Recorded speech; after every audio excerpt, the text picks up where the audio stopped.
Cette matinée de mai avait commencé comme tant d'autres à notre maison de campagne. Le ciel clair, typique de la Dordogne, promettait une journée agréable pour notre sortie en famille. Mon fils Julien avait insisté pour que nous allions jusqu'au belvédère des Aigles, un promontoire naturel situé à quelques kilomètres de la propriété. « Maman, tu vas adorer la vue d'en haut. Ça fait longtemps que nous n'avons pas fait une sortie ensemble, » avait-il dit avec ce sourire qui m'avait toujours conquise depuis qu'il était petit. Pendant que je partage cette histoire difficile avec vous, je vous demande de laisser un commentaire pour que plus de personnes puissent connaître ce témoignage. Peut-être ainsi pourrons-nous éviter que d'autres mères et pères vivent ce que j'ai vécu. À 71 ans, je n'étais pas exactement enthousiaste à l'idée de randonner sur des terrains accidentés. Mais Julien et Charlotte, ma belle-fille, ont tellement insisté que j'ai fini par céder. Je voulais faire plaisir, maintenir l'harmonie familiale. Nous t'aiderons dans les passages les plus difficiles, m'avait assuré Charlotte, avec une sollicitude qui, je m'en rends compte maintenant, aurait dû éveiller mes soupçons. Le chemin jusqu'au belvédère était escarpé et rocailleux. À chaque pas difficile que je faisais, Julien tenait mon bras fermement, trop fermement, je le comprends aujourd'hui. Charlotte marchait devant, vérifiant constamment son téléphone. « Je vérifie s'il y a du réseau », expliqua-t-elle quand je demandais. Je sais maintenant qu'elle confirmait si nous étions sur l'itinéraire planifié. « Nous y sommes presque, Madame Leroy », dit Charlotte en apercevant le bord du belvédère. La vue d'ici est spectaculaire. Le promontoire était vraiment impressionnant, une formation rocheuse plate qui surplombait la vallée, créant une plateforme naturelle avec une vue sur des kilomètres de forêt préservée. En dessous, un précipice d'environ 30 mètres se terminait dans une rivière pierreuse qui serpentait à travers la végétation. « Allons plus près du bord, maman. C'est là que la vue est la meilleure, » insista Julien, en me tirant doucement par le bras. Quelque chose dans mon instinct de survie a déclenché une alerte. Pourquoi aller si près du bord? Le vent soufflait fort là-haut, et j'ai toujours eu une peur naturelle des hauteurs. « Je pense que c'est bien d'ici, mon fils, » répondis-je, essayant de me dégager. « Je peux tout voir parfaitement. » C'est alors que j'ai remarqué un échange de regards entre Julien et Charlotte, un regard que je n'oublierai jamais. Ce n'était pas le regard de personnes profitant d'une sortie en famille. C'était quelque chose de froid, calculé, impatient. « Allez, maman, juste un peu plus.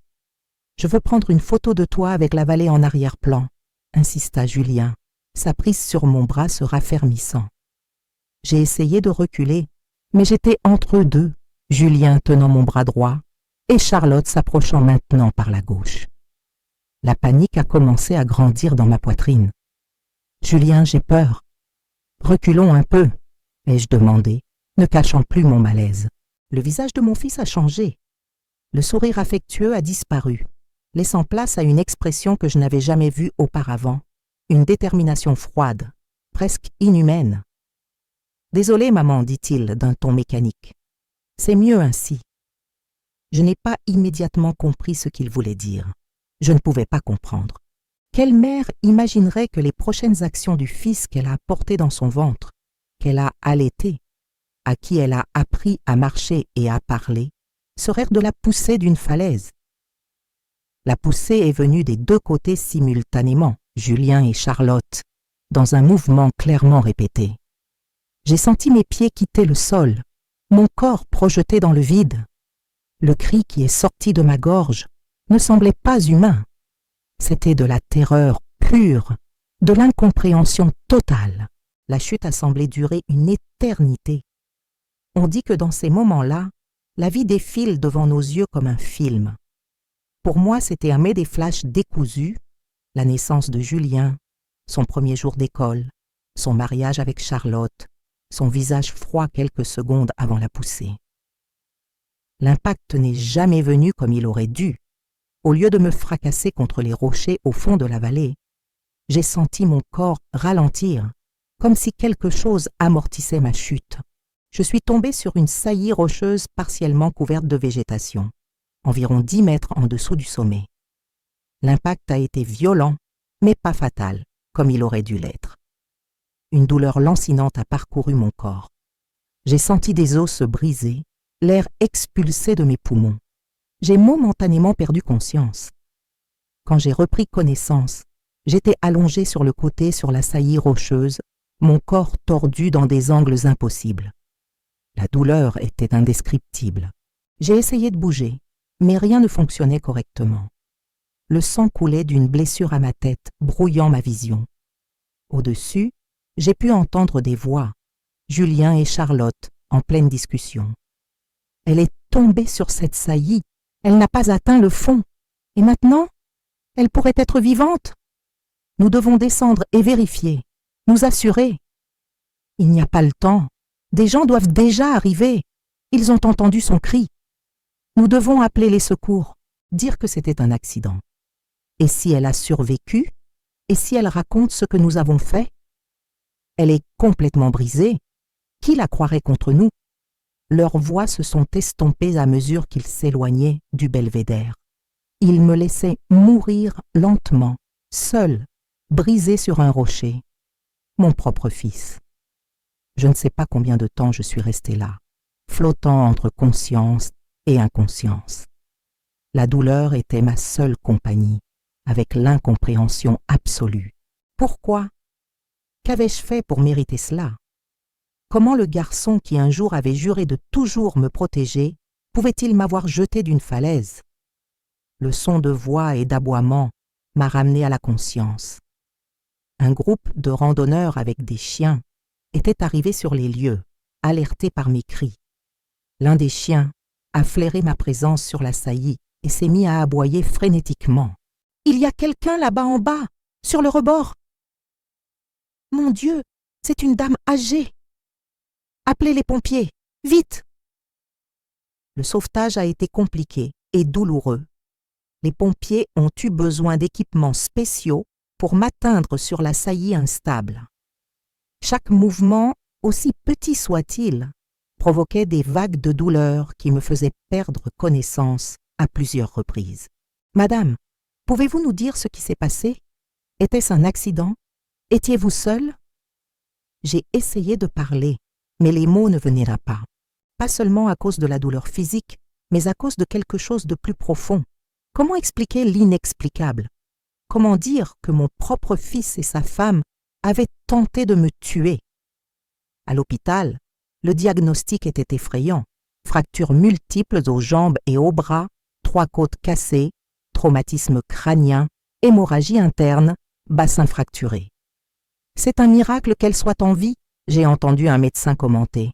Une telle chute est généralement fatale, surtout pour quelqu'un de son âge. Julien et Charlotte sont arrivés des heures plus tard, jouant parfaitement le rôle du fils et de la belle-fille désespérée.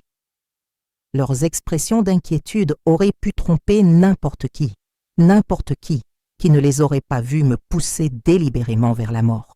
« Maman, Dieu merci !» s'exclama Julien en entrant dans la chambre de soins intensifs, les larmes aux yeux. « Nous étions désespérés.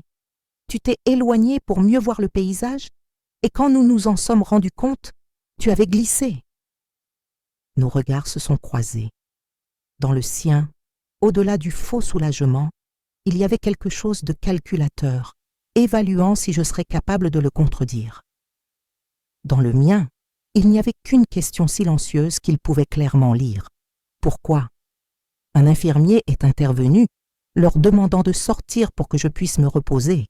Avant de partir, Julien a serré ma main, un geste qui représentait autrefois de l'affection, mais qui portait maintenant une menace voilée. « Repose-toi, maman. Nous parlerons quand tu iras mieux. Tu as fait une mauvaise chute et tu es confuse. Le médecin a dit que tu pourrais avoir des hallucinations, des souvenirs déformés à cause du traumatisme. » Il plantait la graine, préparant le terrain pour discréditer tout ce que je pourrais dire. Après tout, qui croirait une vieille dame confuse contre le témoignage du fils inquiet et de son épouse? Dans les jours qui ont suivi, pendant que je récupérais lentement en soins intensifs, j'ai eu le temps de réfléchir. À mesure que la douleur physique diminuait grâce aux médicaments, La douleur émotionnelle grandissait. Des fragments de souvenirs des semaines précédant l'accident commençaient à prendre sens. Les questions insistantes sur mon assurance vie, l'intérêt soudain pour mes investissements, les conversations suspectes qui cessaient quand j'entrais dans la pièce. Julien était mon fils unique. Après la mort de mon mari Pierre, 5 ans auparavant, il était devenu ma seule famille directe. J'avais consacré ma vie à lui, chaque sacrifice, chaque choix en pensant à son bien-être. En tant qu'institutrice d'école publique, je n'ai jamais eu beaucoup. Mais le peu que j'ai pu économiser, la petite maison de campagne que nous avions achetée pour la retraite, l'assurance vie que mon mari avait insisté pour que nous fassions, tout lui reviendrait un jour. Pourquoi cette hâte? Pourquoi ne pouvait-il pas attendre que la nature suive son cours? Pendant une nuit particulièrement difficile, incapable de dormir à cause de la douleur et des questions sans réponse, j'ai partagé mon tourment avec Marie, une infirmière d'âge moyen qui s'occupait du service de nuit. « Il y a quelque chose que je dois vous dire », ai-je chuchoté quand elle est venue vérifier mes signes vitaux. Quelque chose que personne ne va croire. C'était peut-être son regard bienveillant, peut-être mon besoin désespéré de partager le terrible fardeau que je portais. Je lui ai tout raconté, la promenade, la poussée délibérée, les voix que j'avais entendues pendant que j'étais allongée. Je m'attendais à de l'incrédulité, peut-être même à de l'inquiétude pour ma santé mentale. Au lieu de cela, Marie a pris ma main et m'a dit quelque chose que je n'oublierai jamais. Madame Leroy, en tant qu'infirmière depuis 25 ans, j'ai vu plus de cas comme le vôtre que je ne voudrais l'admettre. Des personnes âgées qui subissent des accidents inexplicables quand il y a de l'argent en jeu. Je vais vous aider.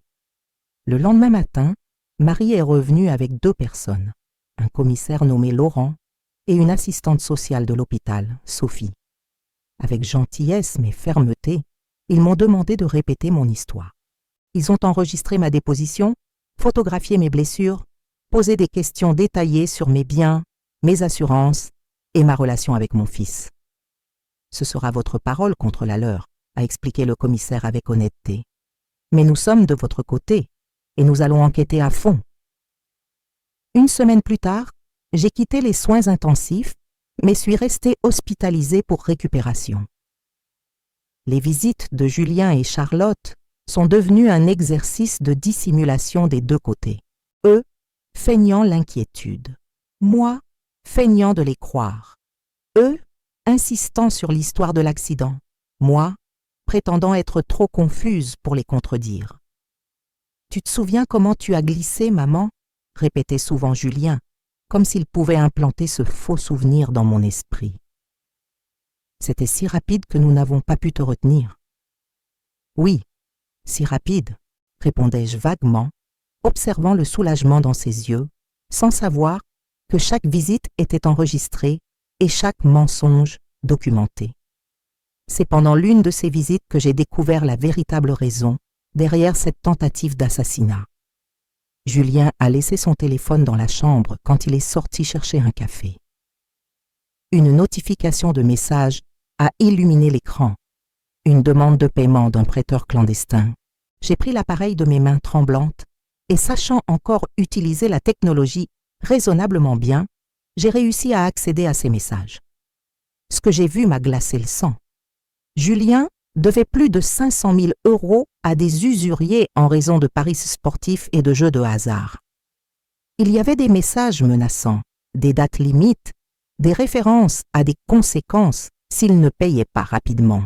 Et puis le message le plus troublant, une conversation avec Charlotte datant de 3 jours avant notre promenade. Son assurance paie 300 000 € en cas de mort accidentelle. Pas d'enquête si ça ressemble vraiment à un accident. Tu es sûr ? La réponse de Charlotte était directe. J'ai déjà tout vérifié. Ce belvédère est parfait. Ça ressemblera à un accident. Le corps pourrait ne pas être retrouvé avant des jours, et quand ils le trouveront, il semblera qu'elle a glissé. Mon propre fils avait froidement calculé ma mort pour résoudre ses dettes de jeu. Le garçon qui m'avait un jour offert une carte disant « Pour la meilleure maman du monde » ne me voyait plus maintenant que comme un chèque d'assurance. Les mains tremblantes, j'ai pris des photos des messages avec mon propre téléphone, que je gardais caché sous mon oreiller quand il me rendait en visite. J'ai tout envoyé au commissaire Laurent et à Marie, l'infirmière. Le soir même, Julien et Charlotte ont été placés en détention provisoire. La nouvelle a provoqué un émoi dans l'hôpital. Les membres du personnel qui me regardaient auparavant avec compassion montraient maintenant de l'horreur en découvrant la véritable nature de mon accident. Les médecins disaient que ma convalescence serait longue et difficile. De nombreuses opérations, de la kinésithérapie, la possibilité de séquelles permanentes. Mais maintenant j'avais un but qui me donnait de la force. Vivre pour raconter la vérité. Vivre pour que justice soit faite. Sophie, l'assistante sociale, m'a présenté à Madame Mercier, une dame de 68 ans qui dirigeait un groupe de soutien pour personnes âgées victimes de violences familiales. Malheureusement, votre cas n'est pas isolé, m'expliqua Madame Mercier lors de sa première visite. Beaucoup de personnes âgées subissent des abus financiers et physiques de la part de ceux qui devraient les protéger. La différence, c'est que vous avez survécu pour témoigner. J'ai survécu.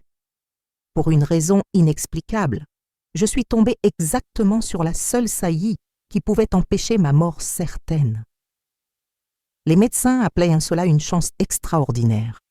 Je préférais penser qu'il y avait un dessein plus grand. Pendant que je récupérais lentement, l'enquête avançait. Ma déposition, les messages du téléphone, l'historique des dettes de Julien, les recherches sur accident en falaise et délai de paiement d'assurance sur l'ordinateur de Charlotte, tout constituait un dossier solide. Néanmoins, la période jusqu'au procès serait longue. Et j'avais peur. Peur que d'une manière ou d'une autre, ils puissent s'en sortir, qu'ils convainquent un jury que tout n'était qu'invention d'un esprit âgé et confus, qu'ils reviennent pour terminer ce qu'ils avaient recommencé. Ces préoccupations, je les partageais avec le groupe de soutien qui avait commencé à me rendre visite régulièrement à l'hôpital. Des personnes âgées comme moi, qui avaient survécu à différentes formes d'abus, formaient maintenant ma nouvelle famille. « N'ayez pas peur de dire votre vérité », me dit M. Bernat, un homme de 44 ans, qui avait été drogué et volé par son propre petit-fils. Notre âge ne nous rend pas confus ou moins dignes de confiance. Au contraire, nous avons la sagesse de reconnaître la trahison quand nous la voyons. 3 mois après la chute, toujours à l'hôpital, j'ai reçu la visite d'un jeune journaliste intéressé par mon histoire. J'ai d'abord hésité. Exposer publiquement la trahison de mon fils semblait ajouter une autre couche de douleur à la tragédie. « Madame Leroy, dit gentiment le journaliste, des histoires comme la vôtre doivent être racontées. Pas seulement pour la justice dans votre cas, mais pour alerter d'autres personnes âgées qui pourraient être en danger, pour leur montrer qu'elles peuvent et doivent chercher de l'aide. » J'ai décidé de parler. L'article est paru un dimanche, en première page, ma photo dans le lit d'hôpital. Le titre percutant. Jetée de la falaise par son propre fils, l'histoire de l'institutrice qui a survécu pour témoigner. La répercussion fut immédiate et intense. D'autres médias voulaient des interviews. Des groupes de défense des droits des personnes âgées m'ont contacté pour offrir un soutien juridique. Des gens de tout le pays envoyant des lettres et des messages de solidarité. Au milieu de toute cette attention, j'ai reçu une visite inattendue. Martine, la mère de Charlotte, mon ex-belle-fille. « Je suis venue demander pardon, » dit-elle, les yeux rougis par les pleurs. Pas pour ce que ma fille a fait, c'est impardonnable, mais pour n'avoir pas vu les signes. Charlotte a toujours été matérialiste, elle a toujours voulu des raccourcis vers l'argent. Avec Julien, ils nourrissaient l'avidité l'un de l'autre. En regardant dans les yeux de cette autre mère, également dévastée par ce dont ses enfants étaient incapables, j'ai ressenti une connexion profonde. Nous avions toutes deux échoué à voir ce que nos enfants étaient devenus. Nous payions toutes deux un prix élevé pour cette ignorance. Nous n'avons pas apporté la culpabilité de leurs crimes, répondis-je, en tenant sa main. Nous avons fait de notre mieux en tant que mères. Leurs choix sont leur responsabilité. 6 mois après la chute, j'ai finalement quitté l'hôpital. Je ne pouvais pas retourner à la maison de campagne. trop isolée, trop d'escaliers, sans le soutien dont mon corps maintenant fragilisé avait besoin. Sophie, l'assistante sociale devenue mon amie, m'a aidé à trouver un petit appartement adapté dans une résidence pour personnes âgées en ville. Ma nouvelle vie ne faisait que commencer. Une vie que, selon tous les calculs, je n'aurais pas dû vivre. Une vie que mon fils avait tenté de m'enlever, mais qu'une force supérieure, destin, Dieu ou simple chance, avait décidé de préserver. Si cette histoire touche votre cœur, je vous prie de la partager pour qu'elle atteigne plus de personnes. De nombreuses personnes âgées souffrent en silence de situations d'abus et de manipulation.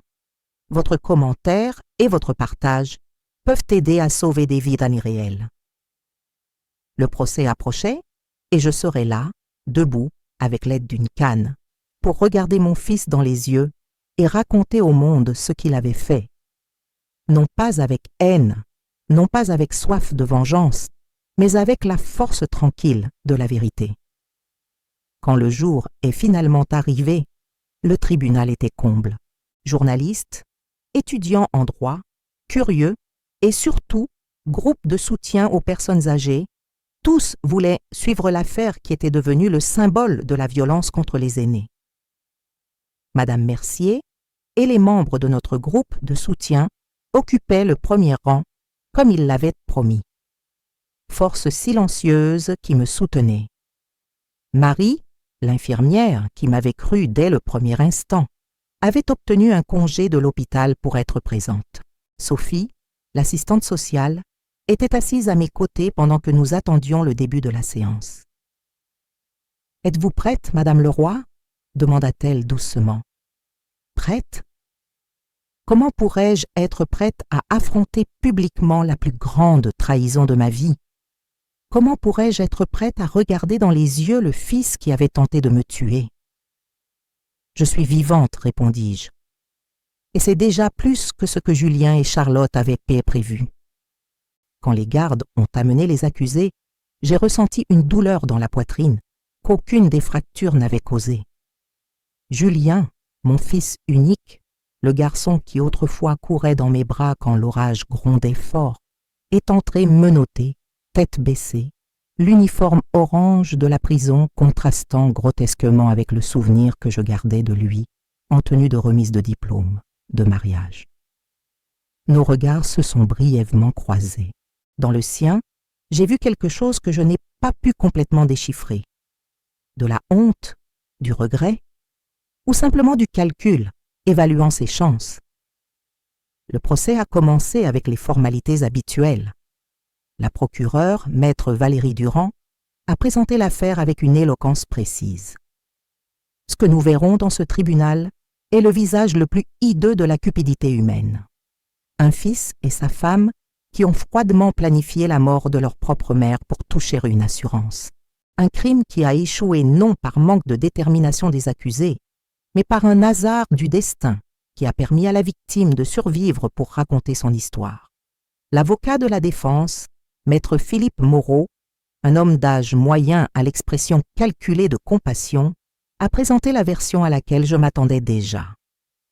Il s'agit d'un tragique cas de malentendu, un terrible accident mal interprété par une dame âgée qui a subi un traumatisme crânien et qui, de façon compréhensible, est confuse sur les événements. Les accusés sont des enfants dévoués qui profitaient simplement d'une sortie en famille quand l'impensable s'est produit. Puis les témoignages ont commencé. Piste. Des experts de la police scientifique ont méticuleusement reconstitué la scène, montrant comment l'hypothèse d'une chute accidentelle était pratiquement impossible compte tenu de la position où j'avais été retrouvé. Le commissaire Laurent a présenté les messages textes, les historiques de recherche, les preuves financières. Des médecins ont expliqué l'étendue de mes blessures, le miracle de ma survie. Et puis mon tour est venu. Avec l'aide de Sophie, je me suis levée et j'ai marché lentement jusqu'à la barre des témoins. J'ai senti des centaines d'yeux me suivre, certains compatissants, d'autres sceptiques, tous intenses. Le juge, un homme d'environ 60 ans à l'expression sévère mais pas insensible, s'est légèrement penché pour mieux m'entendre. « Madame Marguerite Leroy, pouvez-vous nous raconter avec vos propres mots Ce qui s'est passé ce jour-là au belvédère des Aigles? J'ai respiré profondément et j'ai commencé à raconter. Ma voix, d'abord tremblante, a gagné en assurance à mesure que le récit avançait. J'ai décrit chaque détail. L'invitation insistante pour la promenade, le chemin escarpé, les regards échangés entre Julien et Charlotte, les mains qui m'ont poussé simultanément, la sensation terrifiante de chute, l'impact partiellement amorti par la saillie rocheuse. Pendant que j'étais allongée, blessée mais consciente, j'ai entendu mon fils et ma belle-fille discuter, non pas de comment me secourir, mais de s'ils devaient descendre pour s'assurer que j'étais morte. Un murmure a parcouru le tribunal. J'ai vu plusieurs personnes dans le public porter leurs mains à la bouche, choquées. Certains journalistes se penchaient frénétiquement sur leurs carnets. L'avocat de la défense, Maître Moreau, s'est levé pour le contre-interrogatoire, son expression maintenant durcie. « Madame Leroy, vous avez subi un traumatisme crânien grave. Les médecins ont confirmé que ce type de traumatisme cause fréquemment de la confusion mentale et même de faux souvenirs. N'est-il pas possible que vous ayez simplement glissé et, dans votre état confus, interprété l'accident de façon déformée? Non, maître, ai-je répondu calmement. J'étais parfaitement lucide quand j'ai senti 4 mains me pousser délibérément, et parfaitement lucide quand j'ai entendu mon fils et ma belle-fille discuter de comment ils allaient me laisser mourir.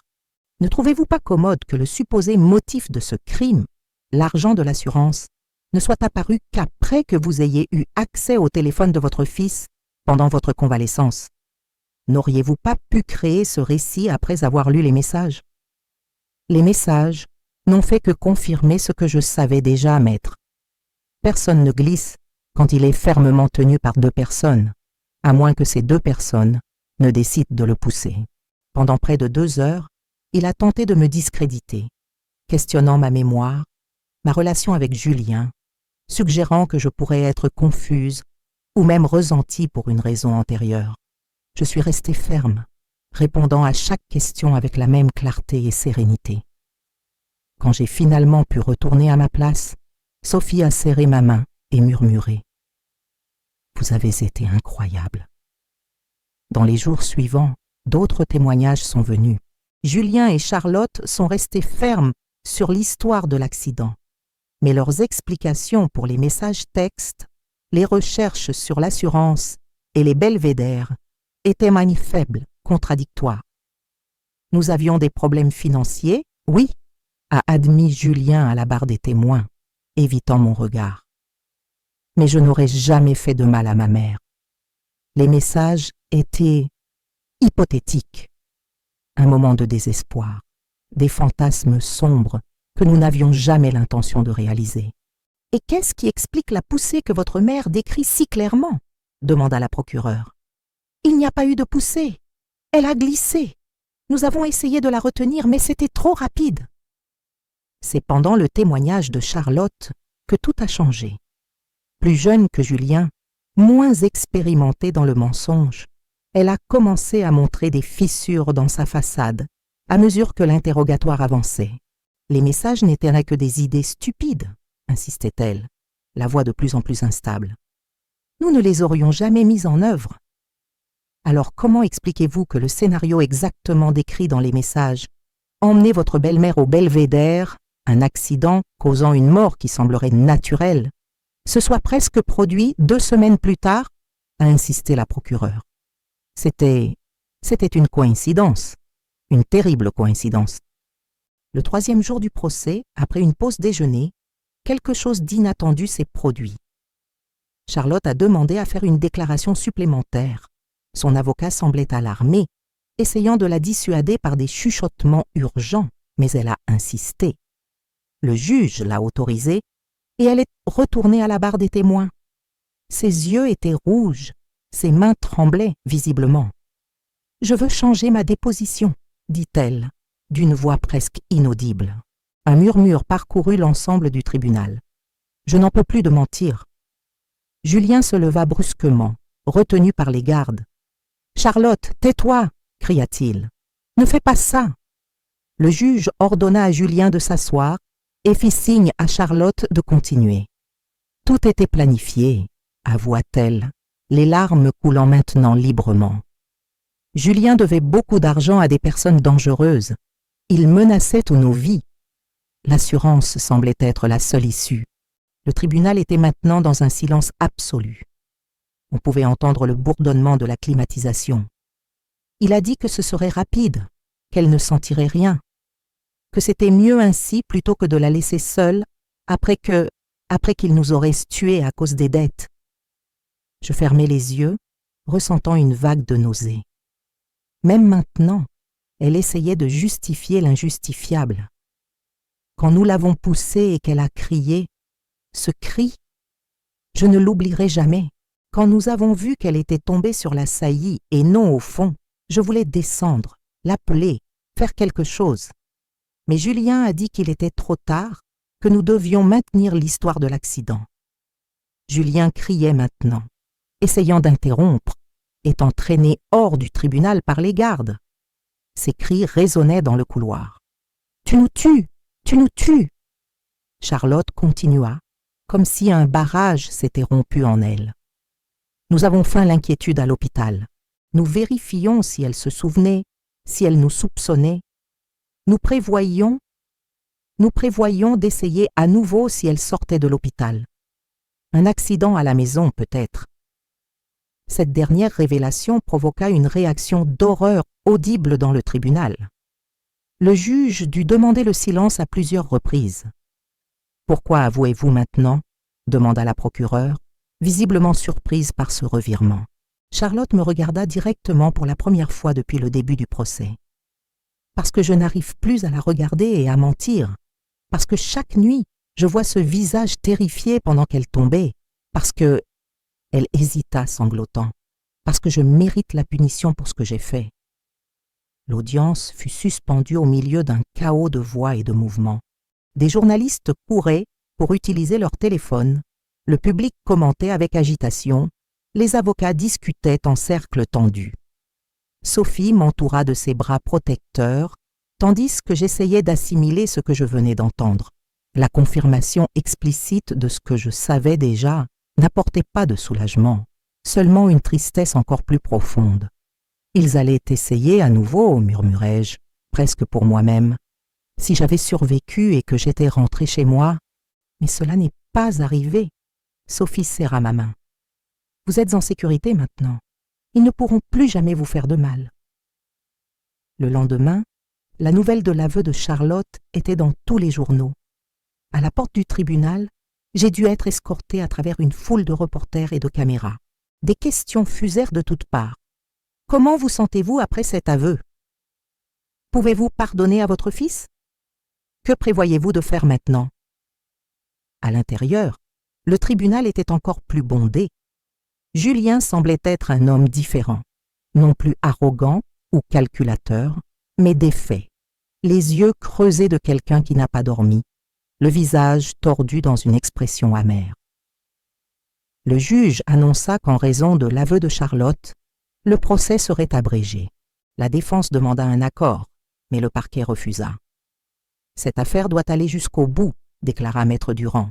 « Non seulement pour la justice envers Madame Leroy, mais comme un précédent pour toutes les personnes âgées qui subissent des abus similaires. » Lorsque vint le moment des plaidoiries finales, la procureure fut directe. « Ce que nous avons vu ici était une tentative d'homicide méticuleusement planifiée contre l'une des personnes les plus vulnérables de notre société, une mère âgée par son propre fils. Un crime motivé par l'avidité, exécuté avec sang-froid, et qui n'a pas abouti à la mort uniquement en raison de circonstances véritablement miraculeuses. Je demande au jury la condamnation maximale pour les deux accusés. » Les avocats de la défense, visiblement ébranlés par l'aveu de Charlotte, firent des appels vides à la clémence, suggérant des problèmes psychologiques, une pression financière extrême, une erreur momentanée de jugement. Avant la délibération du jury, le juge demanda si les accusés souhaitaient faire des déclarations finales. Charlotte déclina, tête baissée. Julien, cependant, se leva. « J'aimerais dire quelque chose. » Il se tourna lentement vers moi, nos regards se croisant pour la première fois depuis le début du procès. « Maman, commença-t-il, la voix tremblant légèrement, je ne vais pas demander pardon parce que je sais que ce que j'ai fait est impardonnable. Je ne vais pas faire d'excuses élaborées ou essayer de justifier l'injustifiable. » Le tribunal était dans un silence absolu. La vérité est que je suis devenu un monstre, lentement, choix après choix, jour après jour, la dépendance au jeu, les dettes, les mensonges. Une chose en a entraîné une autre jusqu'à ce que, à un moment donné, je perde complètement mon humanité, jusqu'à ce que je puisse regarder ma propre mère et ne voir en elle qu'une solution financière. Des larmes coulaient maintenant sur son visage, mais sa voix restait ferme. Je ne mérite pas votre compassion. Je ne mérite rien d'autre que la punition que je recevrai. Je voulais juste que vous sachiez que je me souviens de qui j'étais avant. Je me souviens du garçon que vous avez élevé. Et ce garçon, quelque part à l'intérieur de ce monstre que je suis devenu, est horrifié par ce que j'ai fait. Je sentis mes propres larmes couler silencieusement. Ce n'étaient pas des larmes de pardon ou de réconciliation. C'étaient des larmes pour le fils que j'avais perdu bien avant ce jour sur la falaise. Le fils qui, à un moment de son chemin, avait permis que l'obscurité le consume complètement. Le jury se retira pour délibérer et revint en un temps record, moins de 2 heures. Le verdict fut unanime, coupable de tentative d'homicide avec préméditation, avec circonstances aggravantes de préméditation, motif crapuleux et crime contre un ascendant. La sentence fut prononcée le même après-midi. 20 ans de prison pour Julien, 15 pour Charlotte, en raison de son aveu et de sa coopération. Tandis que les gardes les conduisaient dehors, Julien me regarda une dernière fois. Il n'y avait plus de supplique dans ses yeux, seulement une compréhension silencieuse de l'abîme qu'il avait créé entre nous. Le lendemain de la sentence, j'accordai une seule interview, non pas pour parler du crime ou du procès, mais de ce que j'avais appris et de ce que je voulais que d'autres sachent.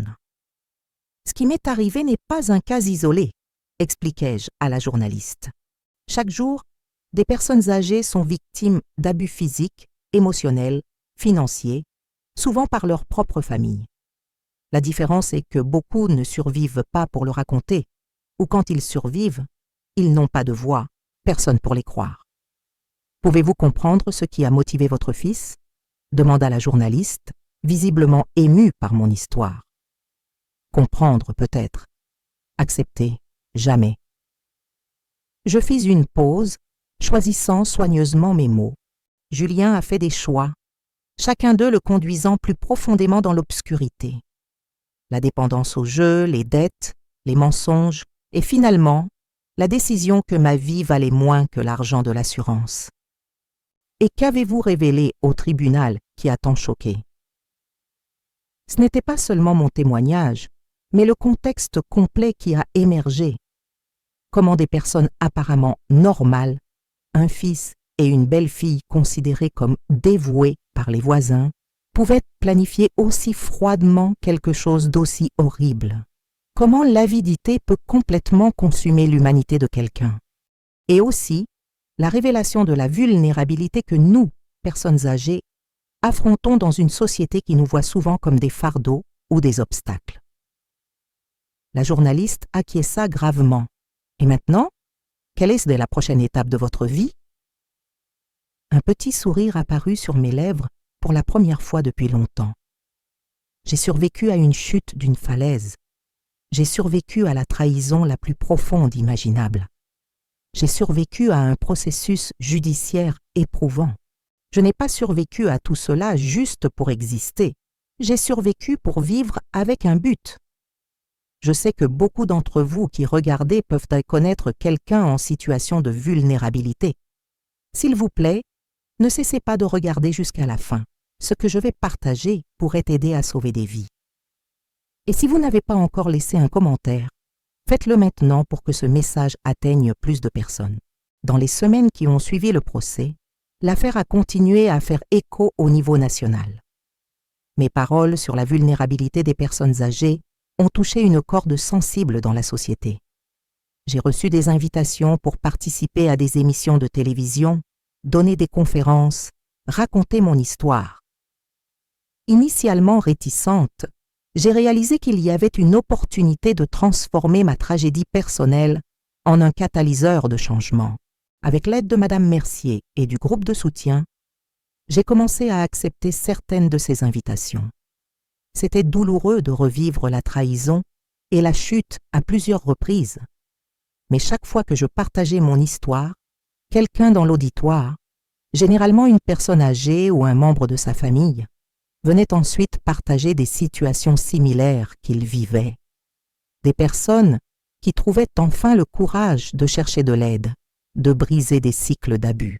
6 mois après le procès, je fus invitée à une audience spéciale à l'Assemblée nationale, où l'on discutait d'un projet de loi visant à augmenter les peines pour les crimes contre les personnes âgées et à créer des mécanismes de protection et de surveillance plus efficaces. Ce qui est arrivé à Madame Marguerite Leroy, déclara la députée qui proposait le projet, ne peut pas continuer à se produire en silence partout dans le pays. Nous avons besoin de lois plus strictes, oui, mais aussi d'un changement culturel dans la façon dont nous traitons et valorisons nos aînés. La loi Leroy, comme elle fut surnommée par les médias, proposait un système national de signalement spécifique pour les personnes âgées, une formation spéciale pour les professionnels de la santé, afin d'identifier les signes d'abus, une surveillance des transactions financières suspectes sur les comptes des personnes âgées et des peines accrues pour les crimes commis contre les personnes de plus de 60 ans. Pour moi, c'était une façon de donner un sens à ma douleur, de transformer ma chute littérale en un tremplin métaphorique pour des changements réels. Physiquement, ma récupération se poursuivait. Certaines fractures s'étaient complètement consolidées, d'autres avaient laissé des séquelles permanentes. Je marchais avec une canne et je marcherais probablement toujours ainsi. Je ressentais des douleurs constantes que les médecins disaient qu'elles disparaîtraient difficilement. Mon corps porterait à jamais les cicatrices de ce jour sur la falaise. Mais à bien des égards, j'étais plus forte que jamais. J'étais devenue une voix pour ceux qui ne pouvaient pas parler, un visage pour une cause qui reste généralement invisible, une preuve vivante qu'il est possible de survivre au pire et de trouver encore un but. 1 an après le procès, j'ai reçu une lettre dans la nouvelle maison où je vivais. Un petit chalet adapté à mes besoins, près de la maison de Sophie, qui était devenue comme une fille pour moi. La lettre venait de la prison. Elle était de Charlotte. J'ai beaucoup hésité avant de l'ouvrir. Que pourrait-elle dire qui ferait une quelconque différence? Quels mots pourraient possiblement justifier ou atténuer ce qu'elle avait fait? Finalement, avec Sophie à mes côtés pour me soutenir émotionnellement, j'ai ouvert l'enveloppe. Madame Leroy, je sais que je n'ai pas le droit de vous écrire, de perturber votre paix durement reconquise. Si vous décidez de jeter cette lettre sans la lire, je comprendrai parfaitement. Je n'écris pas pour demander pardon. Il y a des choses impardonnables, et ce que nous vous avons fait figure en tête de cette liste. J'écris parce que j'ai pensé que vous devriez savoir quelque chose. Julien est mort. Il s'est suicidé dans sa cellule il y a 3 jours. Je ne vous dis pas cela pour éveiller votre compassion ou votre tristesse. J'ai simplement pensé qu'en tant que mère, vous aviez le droit de savoir. Avant de mettre fin à ses jours, il a écrit une longue lettre avouant tout. Pas seulement la tentative d'assassinat, mais des années de manipulation financière, de petits vols de vos économies, de falsification de documents bancaires, des choses que même moi je ne savais pas. La lettre est maintenant entre les mains des autorités. Il n'a jamais été l'homme que j'ai fait croire qu'il était. Quand je l'ai rencontré, il était déjà enfoncé dans les dettes de jeu. Ensemble, nous nous nourrissions du pire l'un de l'autre, justifiant chaque pas plus profond dans la boue au nom de l'amour, de l'avenir ensemble. J'apprends beaucoup sur moi-même ici en prison, sur la façon dont je me suis laissé consumer par l'avidité, par l'illusion d'une vie facile, sur la façon dont j'ai fermé les yeux sur le monstre qu'il était et sur le monstre que je suis devenu à ses côtés. Il n'y a pas d'excuse, il n'y a pas d'explication suffisante. Il y a seulement ce fait. vous devriez être morte, et au lieu de cela, vous transformez des vies avec votre histoire et votre force. Il y a quelque chose de profondément juste en cela. Je purgerai chaque jour de ma peine en sachant que c'est moins que ce que je mérite. Charlotte. Je regardais Sophie, qui avait lu la lettre avec moi. « Comment est-ce que je me sens à ce sujet ?» demandai-je, presque à moi-même. « Comment devrais-je me sentir ?»« Il n'y a pas de devrait ici, » répondit-elle gentiment. « Vos sentiments, quels qu'ils soient, sont valides. » Je restai silencieuse pendant un long moment. La nouvelle de la mort de Julien éveillait des émotions trop complexes pour être nommées.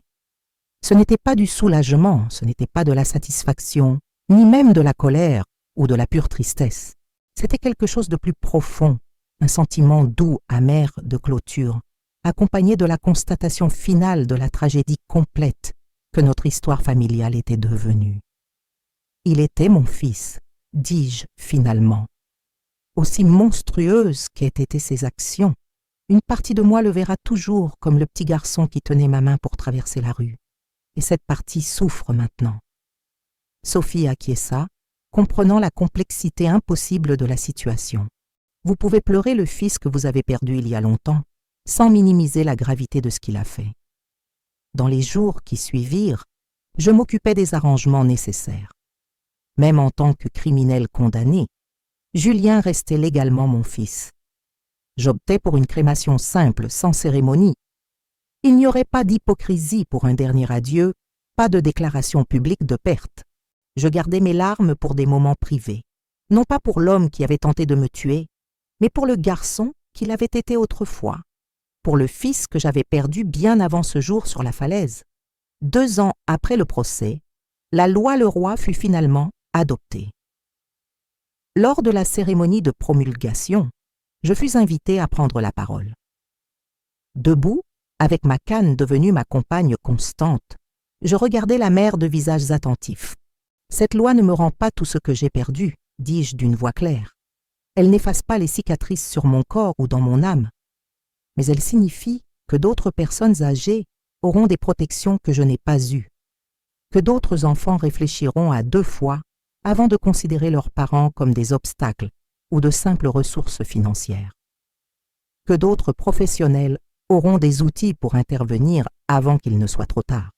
Je fis une pause, ressentant le poids et l'importance du moment. J'ai survécu à une chute de 30 mètres pour une raison. Peut-être est-ce celle-ci, transformer ma chute en un tremplin pour que d'autres s'élèvent, transformer ma douleur en protection, transformer mon histoire personnelle en une histoire collective de résistance et de dignité. Les applaudissements furent assourdissants. Des larmes coulaient librement sur de nombreux visages, non seulement de compassion pour ma tragédie personnelle, mais d'espoir pour ce que ce moment représentait pour tant de personnes âgées vulnérables. En quittant l'estrade, appuyée sur Sophie, je ressentis une paix que je n'avais pas éprouvée depuis longtemps. Pas une paix complète. Les cicatrices sont permanentes. Les questions sans réponse m'accompagneront toujours. Mais une paix née de la certitude que ma survie n'avait pas été vaine, que le miracle de ma chute interrompue par cette saillie rocheuse avait en effet un dessein plus grand. 3 ans s'étaient écoulés depuis ce jour fatidique sur la falaise. Ma vie s'était transformée de façon que je n'aurais jamais pu imaginer. À 74 ans, j'étais devenue une militante pour les droits des personnes âgées, une conférencière recherchée et, de façon inattendue, une sorte de célébrité. Le livre que j'avais écrit avec l'aide d'un journaliste, La chute, survivre à la trahison familiale, était devenu un best-seller national.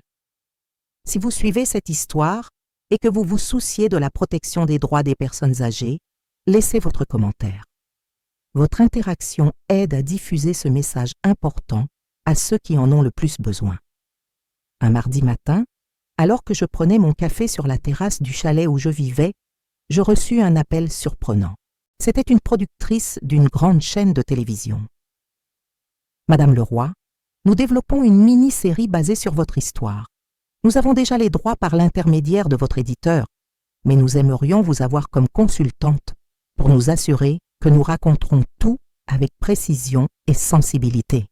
L'idée de voir ma tragédie personnelle transformée en divertissement me causa un inconfort initial. D'un autre côté, combien de personnes supplémentaires pourraient être touchées? Combien de personnes âgées vulnérables pourraient s'identifier et chercher de l'aide? Je vais y réfléchir, répondis-je prudemment. Je discutais de la proposition avec Sophie et avec le groupe de soutien. Les opinions étaient mécopartagées.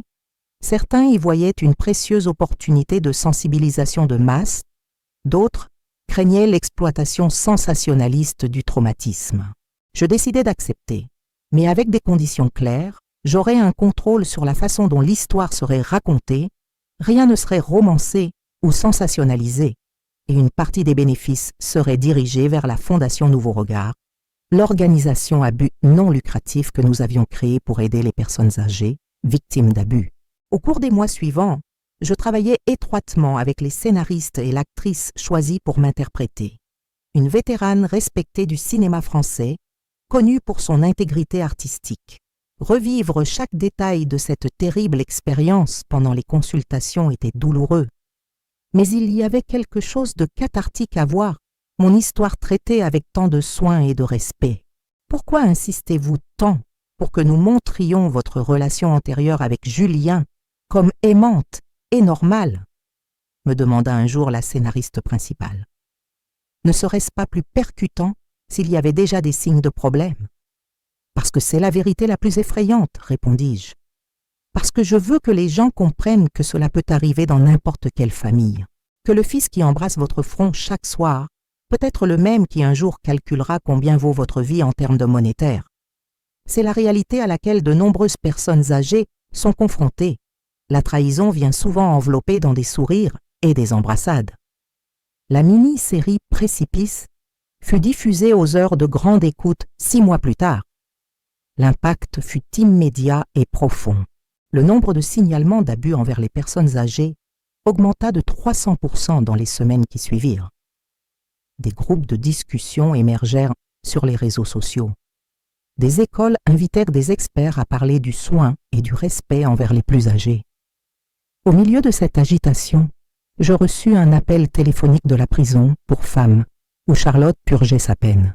« Elle a un cancer en phase terminale », m'informa l'assistante sociale de la prison. « Elle a demandé à vous voir une dernière fois. » Ma première réaction fut de refuser. Que pouvait-il rester à dire entre nous? Quel bien pourrait résulter d'une telle rencontre? « Vous n'avez pas besoin d'y aller, » m'assura Sophie quand je lui fis part de la nouvelle.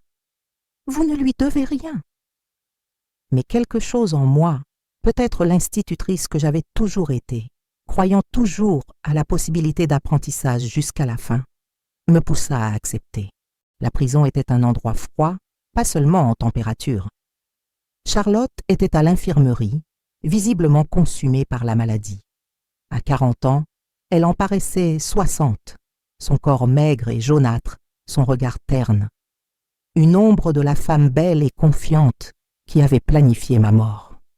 « Merci d'être venue », dit-elle d'une voix faible quand je m'assis à côté de son lit. « Je ne m'attendais pas à ce que vous veniez. »« Moi non plus, » répondis-je honnêtement. Nous restâmes silencieuses quelques instants, le poids de notre histoire partagée flottant entre nous. « J'ai vu la mini-série, » dit-elle finalement. « Ils ont tout dépeint avec précision. »« J'y ai veillé. » Un autre silence, plus long. « Saviez-vous que quand nous étions encore en couple, Julien planifiait déjà comment utiliser votre argent ?» demanda-t-elle soudainement. « Il me disait que sa mère était autoritaire, qu'elle retenait ce qui était de droit à lui, que nous devions libérer cet argent pour notre avenir. » Je ressentis une douleur familière, non plus de choc, mais d'une tristesse résignée face à la profondeur de la trahison. « Pourquoi me racontez-vous cela maintenant ?»« Parce que je suis en train de mourir, » répondit-elle simplement. « Et parce que j'ai passé ces dernières années à essayer de comprendre comment j'ai pu me permettre d'être cette personne, comment j'ai pu participer à quelque chose d'aussi monstrueux. » Elle toussa, un son douloureux et profond. Une infirmière apparut brièvement pour la vérifier, puis nous laissa à nouveau seuls. « Je viens d'une famille qui a toujours valorisé l'argent par-dessus tout », continua Charlotte. Mes parents mesuraient l'amour en cadeau coûteux, le statut en possession. Quand j'ai rencontré Julien, il semblait si sophistiqué, si prometteur. Et quand les problèmes ont commencé, c'était toujours juste un prêt de plus, juste un pari pour récupérer ce que nous avons perdu, juste un petit mensonge. Un pas à la fois vers l'abîme, commentai-je, me rappelant quelque chose que je disais souvent dans mes conférences. Exactement. Elle me regarda dans les yeux pour la première fois. Je ne demande pas pardon. Je sais que ce que nous avons fait est impardonnable. Je voulais juste que vous sachiez que j'observe tout ce que vous avez fait, les vies que vous avez changées, et que, aussi étrange que cela puisse paraître, je ressens une sorte bizarre de fierté. Ce n'est pas le mot juste. Admiration peut-être. J'étais surprise par sa sincérité. Qu'espérez-vous accomplir avec cette conversation, Charlotte? Rien. Elle sourit tristement. Je suis déjà au-delà d'espérer quoi que ce soit. Mais avant de mourir, je voulais dire une chose à quelqu'un qui pourrait peut-être comprendre. Quoi? Que même dans les histoires les plus sombres, il existe parfois une rédemption. Pas pour les méchants. Julien et moi étions vraiment les méchants de cette histoire, sans excuse, mais pour l'histoire elle-même. Que même de la pire trahison imaginable peut naître quelque chose d'important. Vous avez transformé votre chute en aile pour les autres. Ces paroles me touchèrent d'une manière inattendue. Elles ne diminuaient en rien l'horreur de ce qu'ils avaient fait, mais reconnaissaient la signification plus large que j'avais réussi à extraire de cette tragédie. « Combien de temps les médecins vous ont-ils donné ?» demandai-je. « Des semaines, un mois au maximum. » J'acquiesçai. « J'espère que vous trouverez la paix, Charlotte. Non pas pour ce que vous avez fait, mais malgré cela. » Elle ferma les yeux, des larmes s'échappant par les coins. C'est plus que je ne mérite. Quand je me levai pour partir, elle parla une dernière fois. Cette saillie rocheuse, c'était vraiment un miracle, n'est-ce pas? Je m'arrêtai à la porte, la regardant par-dessus mon épaule. Oui, un miracle qui n'était pas seulement pour moi, comme je l'ai découvert. Charlotte mourut 17 jours plus tard. Elle légua tous ses maigres biens à la Fondation Nouveau Regard. Un geste symbolique, peut-être sa tentative finale de transformer quelque chose de terrible en quelque chose d'utile. La mini-série Précipice remporta plusieurs prix nationaux et fut vendue à des plateformes internationales. À chaque nouveau pays où elle était diffusée, je recevais des messages de personnes touchées, des personnes âgées qui avaient trouvé le courage de dénoncer des abus, des membres de famille qui avaient reconnu des comportements toxiques en eux-mêmes et cherchaient de l'aide, des professionnels inspirés à créer des programmes de protection similaires aux nôtres. Lors d'un événement international sur les droits humains à Genève, je fus invitée à donner une conférence sur la vulnérabilité de la population âgée. Sophie m'accompagna. À 50 ans, elle était devenue non seulement ma plus proche amie, mais une sorte de fille adoptive, la famille que j'avais choisie après avoir perdu celle que j'avais. « Nerveuse ?» demanda-t-elle, en m'aidant avec les préparatifs pour la présentation. « Un peu » admis-je. C'est différent de parler à des experts internationaux par rapport à nos conférences habituelles. « Vous allez être formidable, comme toujours », sourit-elle en ajustant mon collier. « Parlez simplement avec votre cœur, comme vous le faites toujours. » L'auditorium était comble, représentants d'organisations internationales, délégations de divers pays, experts en droits humains. Quand je fus annoncée, je sentis le poids de la responsabilité de représenter non seulement mon histoire personnelle, mais celle de millions de personnes âgées, vulnérables à travers le monde. Je m'appelle Marguerite Leroy, commençai-je, ma voix ferme malgré la nervosité initiale. Il y a 4 ans, mon fils et ma belle-fille m'ont emmené sur une falaise avec l'intention de me tuer pour toucher l'argent de mon assurance vie. Un murmure parcourut l'auditorium. Même pour ceux qui connaissaient déjà mon histoire à travers les médias internationaux, Entendre les mots directement de ma bouche avait un impact différent. J'ai survécu par un hasard que beaucoup appellent un miracle, une saillie rocheuse qui a interrompu ma chute de 30 mètres. Mais le véritable miracle n'était pas de survivre à la chute physique. C'était de découvrir qu'il y avait un but plus grand à cette survie. Durant l'heure qui suivit, je partageais non seulement mon histoire personnelle, mais des données alarmantes sur les abus envers les personnes âgées à l'échelle mondiale, des stratégies de prévention et d'intervention que nous avions développées, et les résultats tangibles de la loi Leroy en France. Dans de nombreuses cultures, vieillir était autrefois considéré comme un processus d'acquisition de sagesse, de devenir une ressource précieuse pour la communauté, poursuivis-je. Aujourd'hui, dans des sociétés obsédées par la jeunesse et la productivité économique, de nombreuses personnes âgées sont vues comme des fardeaux financiers, émotionnels, sociaux. Je fis une pause, regardant les visages attentifs devant moi. Mais vieillir est un privilège refusé à beaucoup, et ceux qui atteignent la vieillesse portent avec eux non seulement des rides et des cheveux gris, mais des expériences, des connaissances et des perspectives irremplaçables. Quand nous permettons que nos aînés soient des maltraités, négligés ou, comme dans mon cas, littéralement jetés, nous perdons non seulement des individus précieux, mais des fragments entiers de notre mémoire collective, de notre humanité partagée. À la fin de la présentation, je reçus une ovation debout qui dura plusieurs minutes.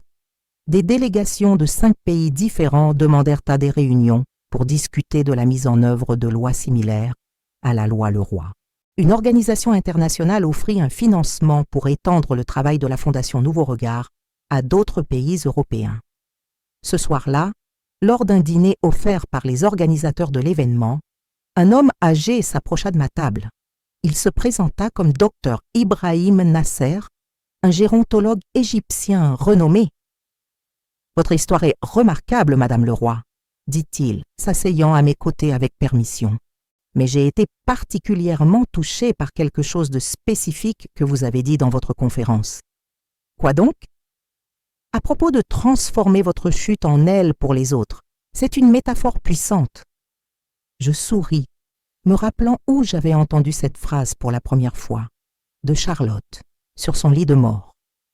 Même des sources les plus improbables émergent parfois des vérités profondes. « Oui, je pense que c'est ce que nous recherchons tous en fin de compte, » répondis-je. Transformer nos chutes, littérales ou métaphoriques, en quelque chose qui permet aux autres de voler. En rentrant en France, je fus accueilli avec des nouvelles enthousiasmantes. L'émission de télévision que nous avions créée, L'âge de la sagesse, abordant des thèmes liés au vieillissement actif et sain, avait été renouvelée pour 2 saisons supplémentaires. La chaîne YouTube de la Fondation avait dépassé 1 million d'abonnés. Et plus important encore, le nombre de signalements d'abus envers les personnes âgées continuait d'augmenter, tandis que les cas réels commençaient à diminuer, preuve que la sensibilisation fonctionnait comme prévention. Mon chalet était devenu un point de rencontre informel pour les militants des droits des aînés, un lieu où les idées étaient échangées, les stratégies développées et le soutien mutuel offert. Sophie plaisantait en disant qu'elle devait faire une réservation pour me rendre visite, tant était grande la rotation des personnes engagées qui se présentaient en quête d'orientation ou de partenariat. Un dimanche après-midi, alors que je me reposais après un déjeuner avec des amis du groupe de soutien, je reçus une visite inattendue. Une jeune femme, apparemment dans la vingtaine, demanda à me parler. « Je m'appelle Lucie », se présenta-t-elle timidement quand je l'invitai à entrer. « J'étais la nièce de Julien, votre petite fille. » Je restai paralysée un moment. Julien avait une sœur avec qui il avait perdu contact depuis des décennies. Je savais qu'elle avait des enfants, mais je ne les avais jamais rencontrés. « C'est seulement maintenant que j'ai trouvé le courage de vous chercher, » continua la jeune femme, visiblement nerveuse. « Après avoir vu la mini-série, après avoir lu votre livre, j'ai senti que je devais connaître la personne réelle derrière l'histoire. » J'offris du thé, essayant d'assimiler la présence de cette jeune femme qui représentait un lien familial que je pensais complètement coupé. Pendant que je préparais les tasses dans la petite cuisine, j'observais comment elle étudiait les photos au mur, images du travail de la fondation, coupures de journaux encadrés, quelques prix reçus. « Pourquoi maintenant ?» demandai-je en revenant avec le thé. « L'histoire est publique depuis des années. » Parce que j'ai récemment découvert quelque chose que j'ai pensé que vous devriez savoir, quelque chose à propos du jour, le jour de la falaise. Je sentis un frisson familier. Y aurait-il encore plus de couches dans cette terrible histoire? Qu'est-ce que cela pourrait être? Lucie respira profondément. Ma mère, la sœur de Julien, a reçu un appel de lui la veille de ce jour. Il était étrange, parlant de résoudre tous les problèmes financiers d'un coup, de comment il pourrait enfin payer les dettes qu'il avait envers des personnes dangereuses. J'acquiesçai. Rien de tout cela n'était nouveau. Mais il a dit quelque chose de spécifique que ma mère ne m'a révélé que récemment. Il a dit « Demain, j'emmène la vieille à la falaise, et c'est fini.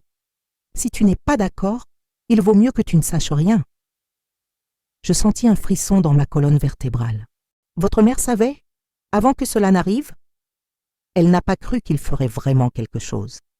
Elle pensait que c'était juste un de ses stratagèmes financiers, peut-être une escroquerie à l'assurance simulant un accident léger. Elle n'a jamais imaginé qu'il essaierait, qu'il voudrait vraiment. « La tuer ?» complétai-je quand elle hésita. « Qu'il essaierait de me tuer. » Des larmes commencèrent à couler sur le visage de la jeune femme. Quand la nouvelle est sortie, quand il a été arrêté, ma mère s'est effondrée. Elle s'est sentie partiellement responsable de n'avoir alerté personne. Elle est tombée dans une profonde dépression, a commencé à boire. Nous avons perdu contact avec toute la famille. Et pourquoi me racontez-vous cela maintenant? Parce que ma mère est décédée le mois dernier. Dans ces derniers jours, elle m'a demandé de vous chercher, de vous dire qu'elle est désolée, qu'elle a porté cette culpabilité de n'avoir pas agi quand elle le pouvait. Je soupirai profondément, ressentant le poids de la tragédie qui avait affecté non seulement moi, mais des cercles familiaux entiers que je ne connaissais même pas. Votre mère n'aurait pas pu prévoir ce qui se passerait réellement, dis-je gentiment. Julien était manipulateur. Elle a probablement pensé qu'il exagérait ou qu'il bluffait. Néanmoins, elle aurait pu faire quelque chose. Nous aurions tous pu faire quelque chose de différent, réfléchis-je.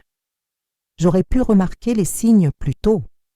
Ses amis auraient pu alerter au sujet de ses dettes de jeu. Les médecins auraient pu remarquer la médication excessive qu'on me donnait dans les semaines précédentes. Il y a toujours un « aurait pu » quand nous regardons en arrière.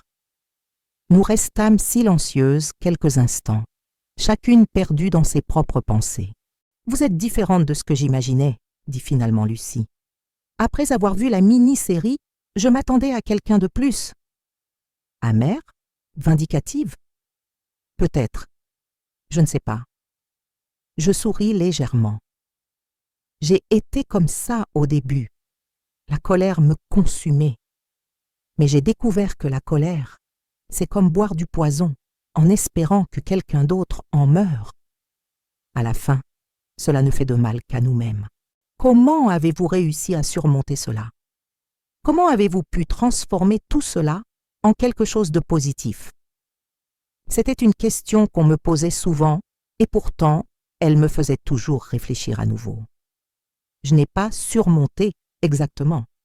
Les cicatrices sont toujours là, tant physiques qu'émotionnelles, mais j'ai trouvé un but plus grand que ma douleur personnelle.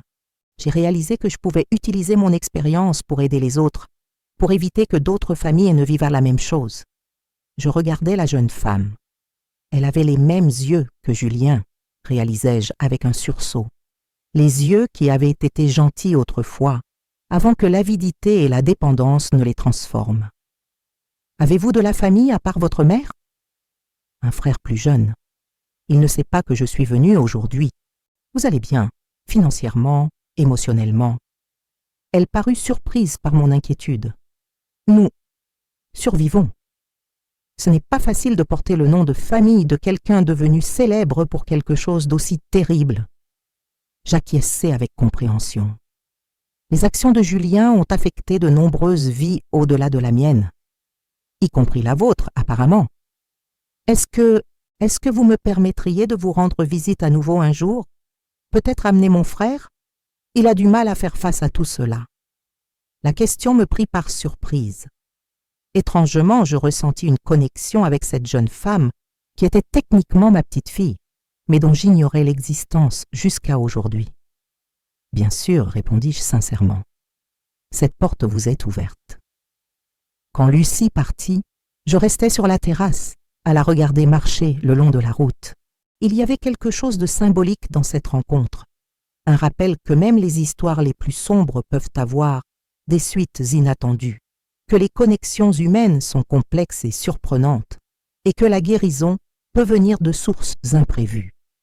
Ce soir-là, assise dans mon fauteuil préféré, je réfléchis au parcours extraordinaire des 4 dernières années. Du bord d'une falaise au bord d'une révolution dans notre façon de traiter et de protéger nos aînés. De la quasi-fin de ma vie au début d'un mouvement qui transcendait maintenant les frontières. Vous qui avez suivi mon histoire jusqu'ici, je vous prie de partager ce message. Aidez à sauver d'autres vies, aidez à protéger d'autres personnes âgées vulnérables. Votre action peut faire toute la différence. Ce qui avait commencé comme une tragédie personnelle inimaginable s'était transformé en un catalyseur pour des changements réels et significatifs. La loi Leroy avait déjà protégé des milliers de personnes âgées, fournissant des outils légaux et sociaux pour identifier et prévenir les abus. La Fondation Nouveau Regard s'étendait constamment maintenant avec des bureaux dans 5 régions françaises. Le livre et la mini-série continuaient de toucher de nouveaux publics, éveillant les consciences et inspirant l'action.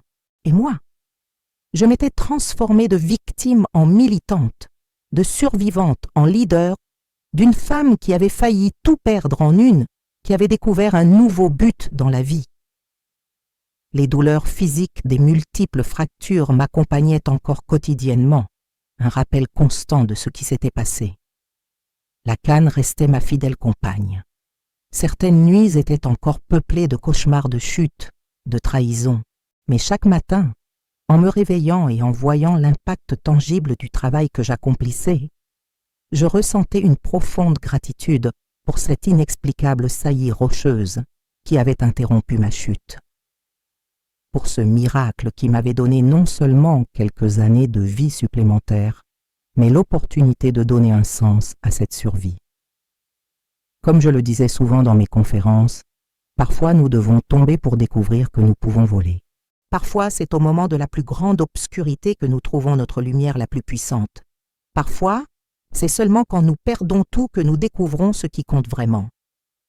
Et ce qui comptait vraiment, j'avais appris, et ce n'étaient pas les possessions que Julien et Charlotte convoitaient tant, ni même les liens familiaux qui s'étaient rompus si tragiquement. Ce qui importait, c'était l'héritage que nous laissions, les vies que nous touchions, les changements que nous inspirions. Ma chute n'avait pas été vaine. Le choc de tous au tribunal n'était pas seulement dû à l'horreur de la trahison, mais à la révélation du but qui avait émergé des cendres de cette tragédie. J'avais survécu non seulement pour raconter mon histoire, mais pour réécrire l'histoire de la façon dont nous traitons nos aînés. Et cela, je réalisais avec une clarté croissante, était une raison plus que suffisante pour continuer à marcher, un pas à la fois, appuyé sur ma canne et sur la conviction que même les chutes les plus terribles peuvent, d'une manière mystérieuse, se transformer en envol. 5 ans s'étaient écoulés depuis ce jour fatidique sur la falaise. À 76 ans, je vivais une vie que je n'aurais jamais pu imaginer.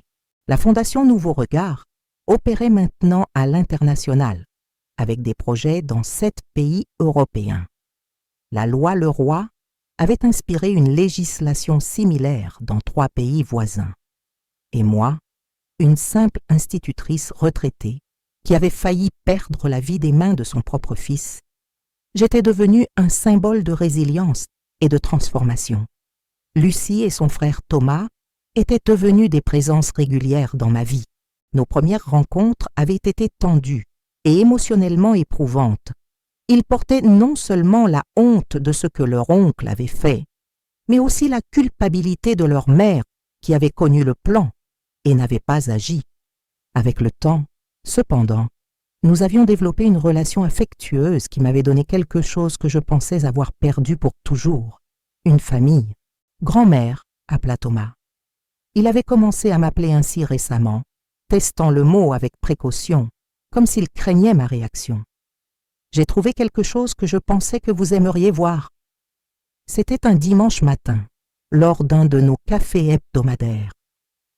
Thomas, un jeune homme timide et introspectif de 21 ans, étudiait l'histoire à l'université locale et avait développé un intérêt particulier pour la généalogie familiale. « Qu'as-tu trouvé, mon cher ?»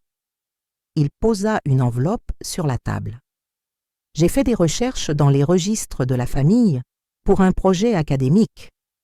J'ai trouvé ceci dans les archives de la mairie de la ville où vous êtes né. Dans l'enveloppe se trouvait une vieille photographie, jaunie par le temps, montrant une famille devant une simple maison en bois. J'ai immédiatement reconnu mes parents, très jeunes, et moi-même comme une petite enfant dans les bras de ma mère. Où as-tu trouvé cela ? Je pensais que toutes les vieilles photographies avaient été perdues dans l'incendie de la maison de mes parents il y a des décennies. Il y avait une archive municipale avec des copies de vieilles photographies de la région. Celle-ci a été prise pour un recensement local en 1950. J'ai regardé l'image les larmes aux yeux. C'était comme récupérer un fragment d'une vie que je pensais complètement perdue, non seulement à cause de la trahison de Julien, mais à cause de toutes les pertes accumulées au fil des ans. Thomas, c'est un trésor, merci. Il sourit timidement, visiblement satisfait de ma réaction. Il y a une chose de plus. Il hésita un moment. J'ai découvert quelque chose à propos de la falaise, à propos de la saillie rocheuse qui vous a sauvé la vie. J'ai senti un frisson parcourir ma colonne vertébrale.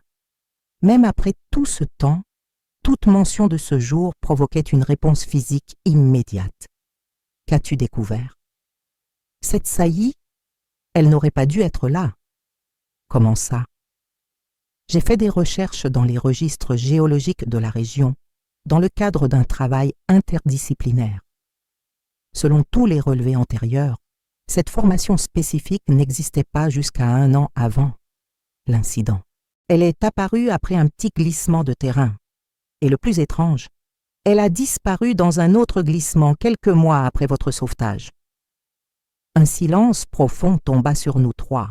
Lucie, qui écoutait attentivement, Thomas, nerveux de sa découverte, et moi, essayant de comprendre ce que cela signifiait. Tu es en train de me dire que cette saillie n'a existé que pendant une brève période, précisément la période où vous en aviez besoin. Thomas me regardait avec un mélange de fascination et de respect. C'est comme si la nature elle-même s'était temporairement arrangée pour sauver votre vie. Lucie, toujours plus pragmatique, intervint. Ou ce pourrait être simplement une coïncidence incroyable. Des glissements se produisent non fréquemment dans cette zone. Coïncidence ou non, répondis-je doucement. Le fait est que je suis ici et que cette survie avait un but qui continue de se déployer. Cet après-midi-là, après le départ des jeunes, je m'assis sur ma terrasse contemplant cette nouvelle information.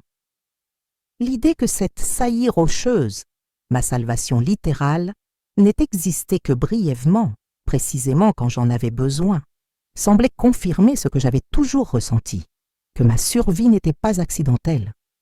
Je n'étais pas une personne particulièrement religieuse, au sens traditionnel, mais j'ai toujours cru en une sorte d'ordre supérieur dans l'univers.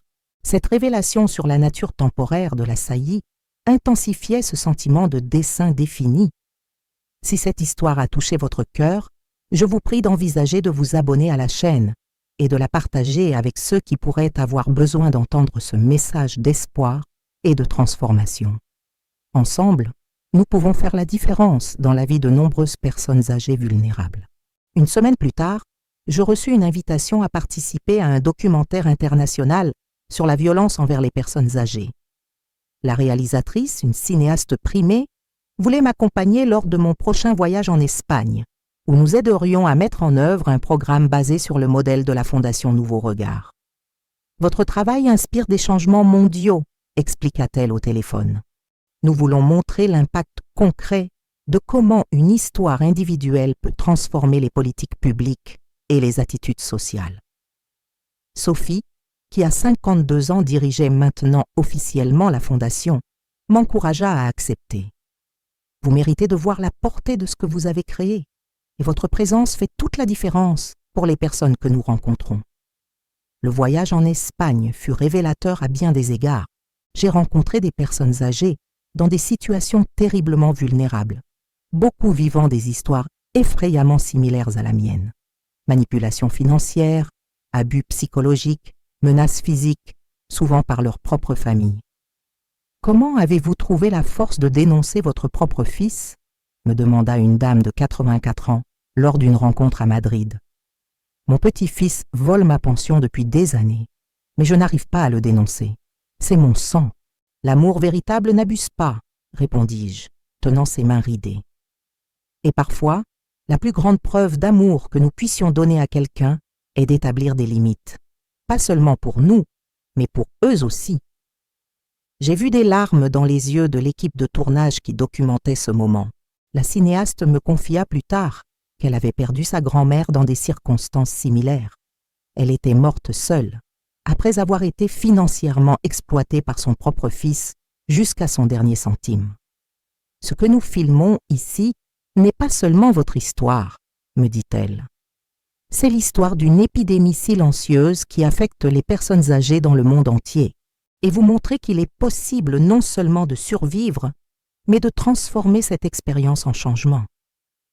En rentrant en France, je fus surprise d'apprendre que j'avais été nominée pour le prix Nobel de la paix pour mon travail dans la protection des personnes âgées vulnérables.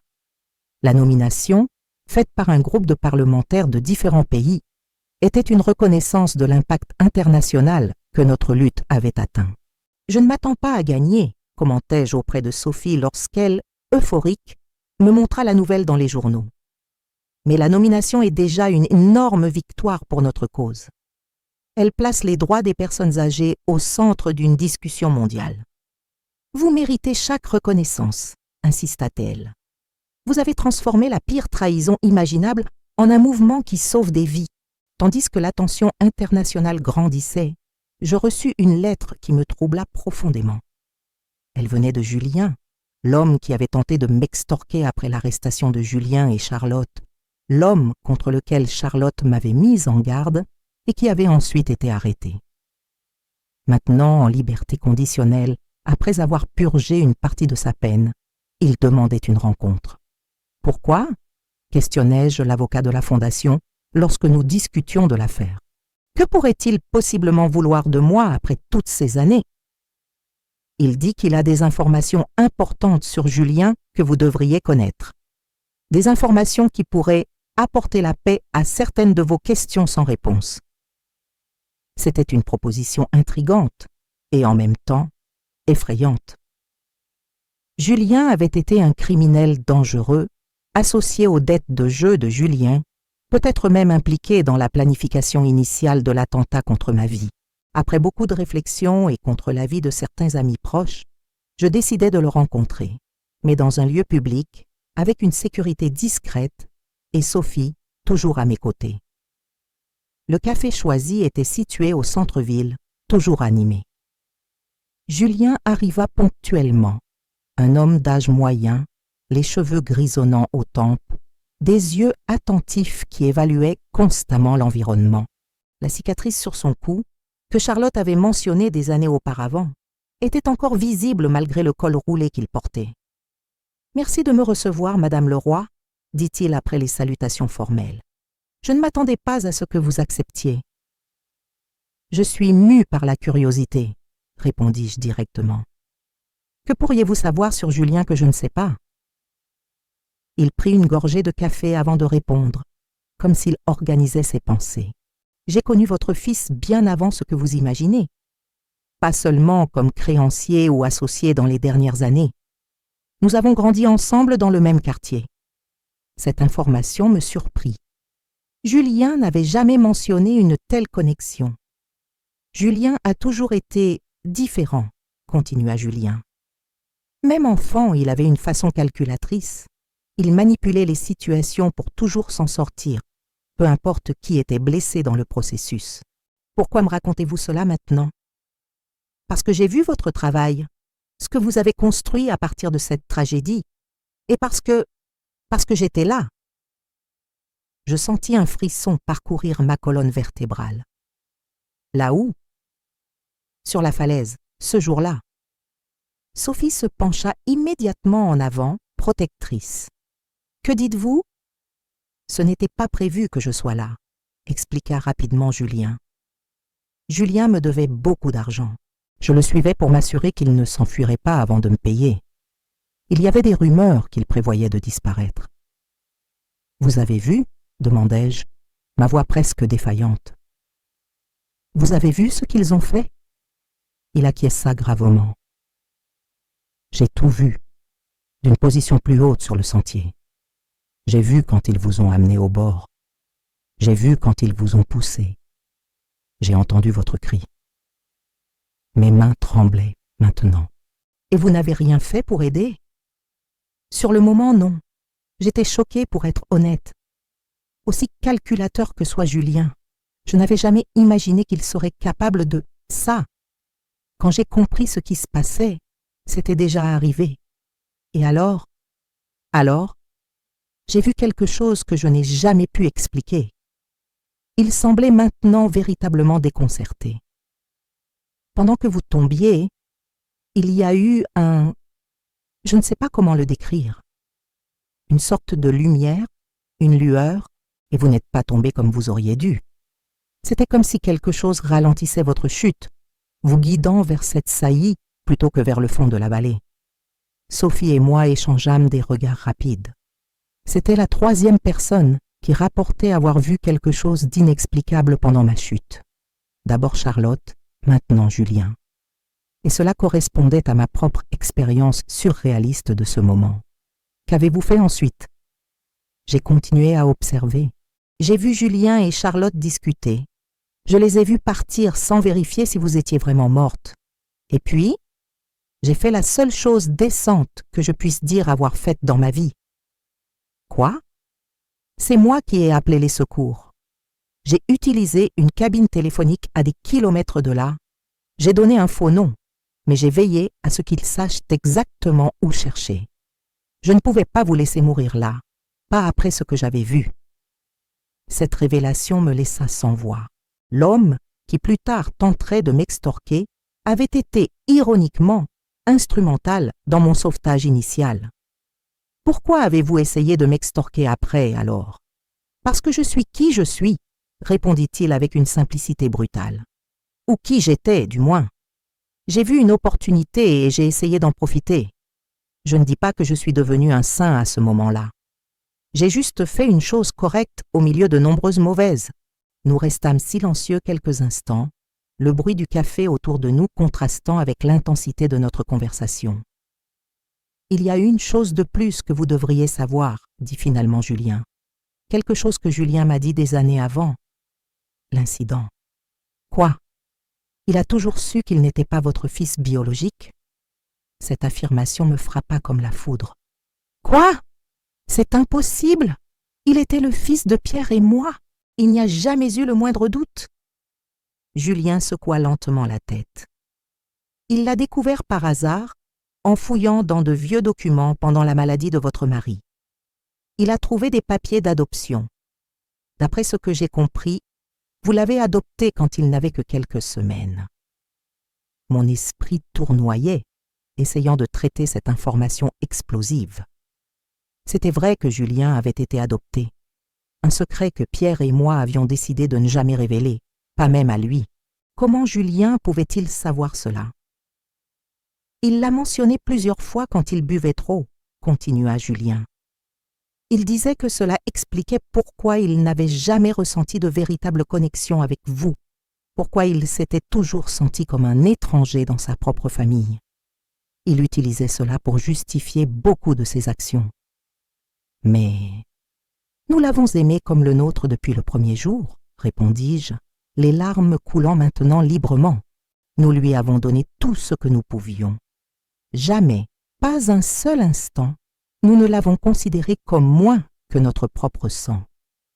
Je vous crois, dit Julien doucement. Mais Julien s'est construit une narrative différente dans son esprit, une dans laquelle il était la victime, l'éternel étranger, celui qui devait prendre ce qui lui revenait, parce que rien ne lui appartenait vraiment de droit.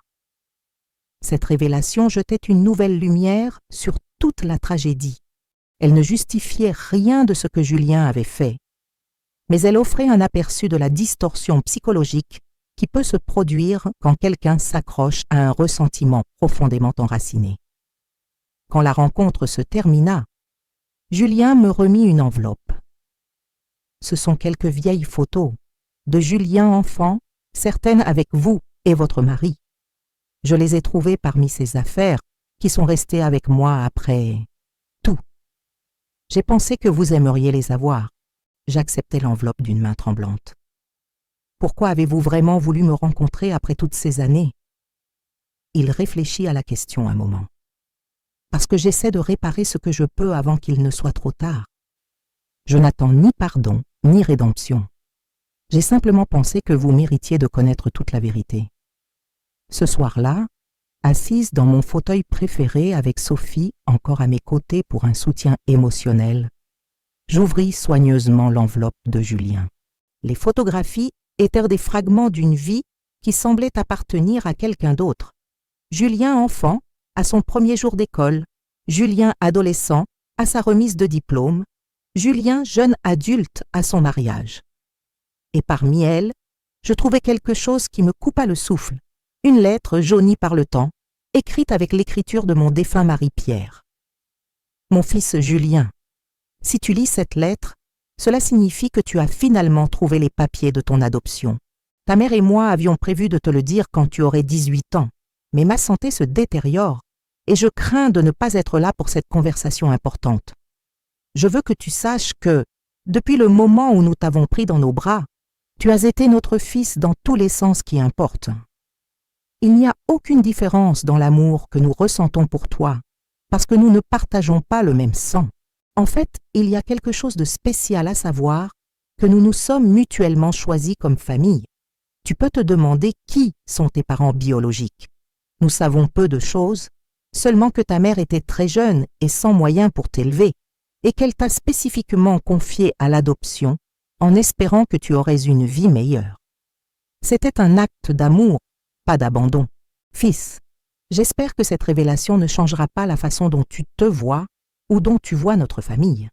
Tu as été, tu es et tu seras toujours la plus grande joie de nos vies. Tout ce que nous avons construit, tout ce que nous avons enseigné, tout ce que nous sommes en tant que famille, t'inclut complètement.